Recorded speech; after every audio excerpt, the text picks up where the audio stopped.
It is 22nd of May. The number of irretrievable losses of the Russian army, according to the official data of the Ukrainian General Staff, exceeded 200,000 people.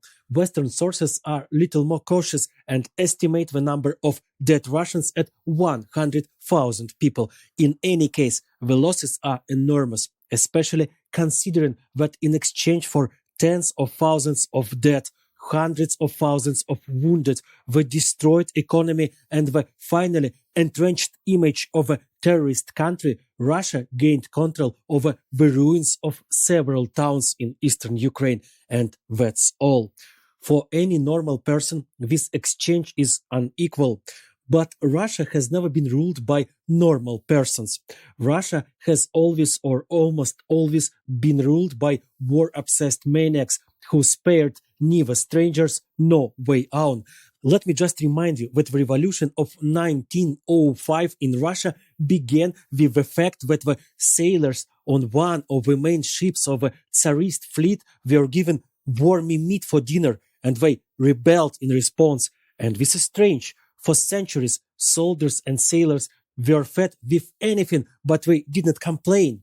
But once something went wrong and the whole system fell apart, any person, and especially a soldier, for the Soviet and current Russian authorities is just a consumable. This is very clearly seen in the equipment of the soldiers participating in the assaults on Ukrainian positions. Often those Russians who go in the first waves of the offensive do not have bulletproof vests. Their commanders understand that the chances of surviving for these fighters are minimal and do not consider it necessary to lose expensive armor along with people. Russia is waging a war in which it has set itself the goal of destroying the Ukrainian people, while it also does not feel sorry for its own people at all. And the Russians are ready to die for absolutely insane geopolitical mirages of their rulers, without bulletproof vests, without modern first aid kits, without adequate protection. And so it has always been. The disdainful attitude of the authorities toward people is especially well seen in the example of military equipment, which has riveted in thousands of copies without any regard for the comfort of those who will operate or ride this equipment. There are still many Soviet tanks and armored vehicles left in the Ukrainian army, so I can judge the nightmare of this equipment from my own experience. When a year ago I climbed into a Soviet armored personnel carrier for the first time, it turned out that I could not get into it in a helmet and body armor. They must be removed, thrown inside, and then climb yourself through a narrow hatch. I tore my uniform and badly scratched my hands while climbing into and out of the armored personnel carrier. Its creators simply did not think about how comfortable it would be for those who ride in it.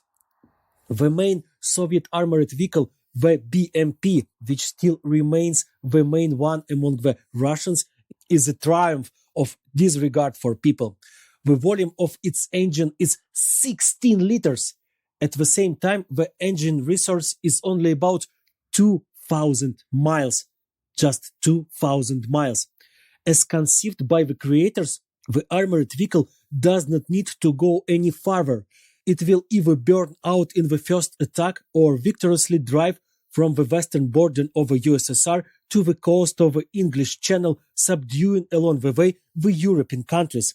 In any case, 2,000 miles of resource is more than enough, and believe me, the Russians would definitely try to rush to Europe on their BMPs if Ukrainian soldiers had not stood in their way.